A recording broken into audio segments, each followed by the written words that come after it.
I want to ask you this. Okay. Was your wife the one that led you to the Lord? Not really. Really? Yeah. No. I always thought that it was the No. typical story. No. A Christian girl dates Christian girl. atheist boy. And he's in love with her. And then like she... Not really. No, that's what most people assume. It was kind of more so the other way around. So no it was, way. yeah, it was a big point of contention for us actually, like while we were dating and with my in-laws who now I have a wonderful relationship with, but like, you know, for their teenage daughter to be dating a guy who has no interest in faith of any kind was concerning. They're not happy about that. But no, I was reading the Sermon on the Mount. So what happened was my father-in-law gave me a Bible for Christmas one year. And I get like a little sentimental about gifts. So I'm like, oh, if somebody gives me a gift, I want to like, you know, use it or whatever. I don't want to just put it on a shelf. I feel like that's insulting. So he gives me this Bible. I'm like, well, let me just read some of the stuff that Jesus said, because it seems like everybody likes that. So I go to like the Sermon on the Mount and I'm reading what he says about, you know, like loving your enemies and turning the other cheek and all this stuff. And like, I remember all of the objections that I had about the Christian faith, because my wife and I would argue about it all the time. My in-laws and we would argue about it all the time.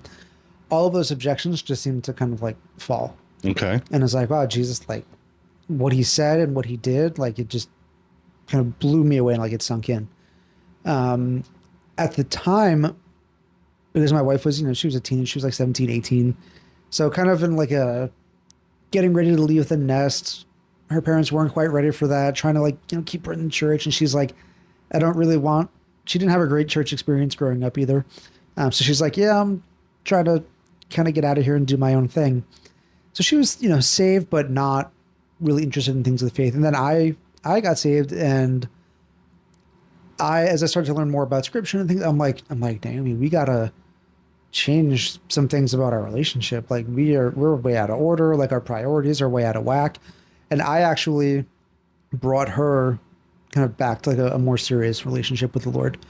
But most people assume like, oh, so you're just doing this so that you could marry Naomi and blah, blah. And I'm like, no, like we probably wouldn't have lasted long term if I hadn't. But no, what really happened was like, I came to Christ and I was like, hey, you need to come along. And I kind of helped her get closer to the Lord. It wasn't, wow. Yeah, it wasn't the other way around. Kicking and screaming. You dragged her kicking and screaming.